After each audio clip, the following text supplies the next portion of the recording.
Iran വെടിനിർത്തൽ കരാർ നിലനിൽക്കെ തന്ത്രപ്രധാനമായ ഹോർമൂസ് കടലിടുക്കിൽ 24 മണിക്കൂറിനിടെ 3 എണ്ണക്കപ്പലുകൾക്ക് നേരെ ആക്രമണം. ഏറ്റവും ഒടുവിൽ കടലിടുക്കിലൂടെ കടന്നു പോവുകയായിരുന്ന മൂന്നാമതൊരു ടാങ്കറിന് നേരെ കൂടി പ്രൊജക്ടൈൽ ആക്രമണം ഉണ്ടായതായി ബ്രിട്ടീഷ് മാരിടൈം ഏജൻസി വ്യക്തമാക്കി. പേർഷ്യൻ ഗൾഫിന്റെ പ്രവേശന കവാടത്തിൽ വെച്ച് നേരത്തെ 2 കപ്പലുകൾക്ക് നേരെ ആക്രമണം ഉണ്ടായതിന് തൊട്ടു പിന്നാലെയാണ് മൂന്നാമത്തെ കപ്പലും ലക്ഷ്യമിടപ്പെട്ടത്. ഹോർമൂസ് കടലിടുക്കിൽ വീണ്ടും ഡ്രോൺ ആക്രമണമുണ്ടായ പശ്ചാത്തലത്തിൽ ഇറാനെതിരെ കടുത്ത വിമർശനവുമായി ഖത്തർ രംഗത്തെത്തി. ഹോർമൂസിൽ ആക്രമിക്കപ്പെട്ടത് തങ്ങളുടെ ടാങ്കറാണെന്ന് സ്ഥിരീകരിച്ച ഖത്തർ ചെറിയ നേട്ടങ്ങൾക്ക് വേണ്ടി മേഖലയിലെ മറ്റ് രാഷ്ട്രങ്ങളുടെ സ്വത്തുക്കൾ നശിപ്പിക്കുന്നത് നിർത്താൻ ഇറാനോട് ആവശ്യപ്പെട്ടു. മേഖലയിൽ ഇറാന്റെ സാന്നിധ്യത്തെ അവഗണിക്കാൻ കഴിയില്ലെന്ന നിലപാട് സ്വീകരിച്ചിരുന്ന രാജ്യമാണ് ഖത്തർ എന്നതിനാൽ അവരുടെ ഈ പുതിയ നീക്കം വരും ദിവസങ്ങളിൽ സ്ഥിതിഗതികൾ കൂടുതൽ രൂക്ഷമാക്കുമെന്നാണ് വിലയിരുത്തൽ.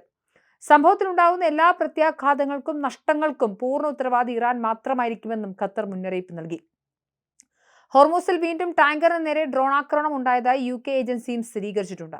ഹോർമൂസ് കടലിടുക്കിലൂടെ സഞ്ചരിക്കുകയായിരുന്ന ടാങ്കറിന് നേരെ അജ്ഞാത ഡ്രോൺ ആക്രമണം ഉണ്ടായതായി UK MTOX ട്വിറ്ററിലൂടെ അറിയിച്ചിട്ടുണ്ട്. ആക്രമണത്തിൽ കപ്പലിന്റെ ഘടനയ്ക്ക് ചെറിയ തോതിൽ കേടുപാടുകൾ സംഭവിച്ചിട്ടുണ്ട്. എന്നാൽ ആർക്കും പരിക്കേറ്റിട്ടില്ലെന്നും പരിസ്ഥിതി മലിനീകരണ ഭീഷണിയില്ലെന്നും വ്യക്തമാക്കിയ ഏജൻസി കപ്പൽ അടുത്ത തുറമുഖത്തേക്ക് യാത്ര തുടർന്നതായും അറിയിച്ചു.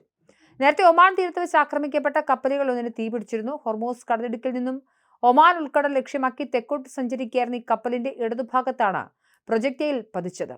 ഈ മേഖലയിൽ വെച്ച് ഖത്തറിന്റെ അൽ റക്കായത്ത് എന്ന ലിക്വിഫൈഡ് നാച്ചുറൽ ഗ്യാസ് അഥവാ LNG ടാങ്കറിന് നേരെ ഉണ്ടായ ആക്രമണം അന്താരാഷ്ട്ര കപ്പൽ ഗതാഗതത്തിനും ആഗോള ഊർജ്ജ സുരക്ഷയ്ക്കും നേരെയുള്ള കടന്നുകയറ്റമാണെന്ന് ഖത്തർ വിദേശകാര്യ മന്ത്രാലയം വക്താവ് മാജിദ് അൽ അൻസാരിയും പറഞ്ഞു.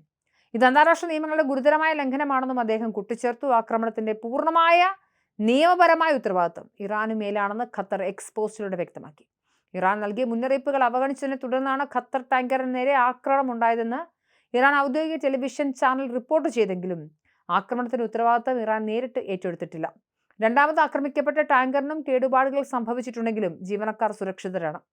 തങ്ങൾ അംഗീകരിച്ച പാതയിലൂടെ കടന്നുപോകുന്ന കപ്പലുകൾക്ക് മാത്രമേ ഹോർമൂസ് കടലിടുക്കിൽ സുരക്ഷയുണ്ടാകൂ എന്ന് ഇറാൻ കഴിഞ്ഞ ദിവസം പ്രഖ്യാപിച്ചിരുന്നു. കടലിടുക്കിലൂടെ നീങ്ങുന്ന എല്ലാ എണ്ണക്കപ്പലുകളും തങ്ങൾ നിശ്ചയിച്ച റൂട്ടുകൾ മാത്രമേ ഉപയോഗിക്കാവൂ എന്ന് ഇറാന്റെ സംയുക്ത സൈനിക കമാൻഡർ കഴിഞ്ഞ വ്യാഴാഴ്ച മുന്നറിയിപ്പ് നൽകിയിരുന്നു. ഇതിനിടയിൽ US സൈന്യം ഇടപെടാൻ ശ്രമിച്ചാൽ ശക്തവും നിർണായകമായ തിരിച്ചടി നേരിടേണ്ടി വരുമെന്നും ഇറാൻ വ്യക്തമാക്കിയിട്ടുണ്ട്. കഴിഞ്ഞ മാസം അമേരിക്കയും ഇറാനും തമ്മിൽ യുദ്ധം അവസാനിപ്പിക്കുന്നതിനായി 14 വെടിനിർത്തൽ കരാറിൽ ഒപ്പുവെച്ചിരുന്നു. കരാറിനെ തുടർന്ന് കഴിഞ്ഞ ഞായറാഴ്ച വരെയുള്ള ഒരാഴ്ചയ്ക്കുള്ളിൽ 200-ലധികം കപ്പലുകൾ ഹോർമൂസ് കടലിടുക്കിലൂടെ സുരക്ഷിതമായി കടന്നുപോയെങ്കിലും മേഖലയിലെ സുരക്ഷാ ഭീഷണി ഇപ്പോഴും ശക്തമായി തുടരുകയാണെന്ന് ബ്രിട്ടീഷ് മാരിടൈം ഏജൻസി ഓർമ്മിപ്പിച്ചു.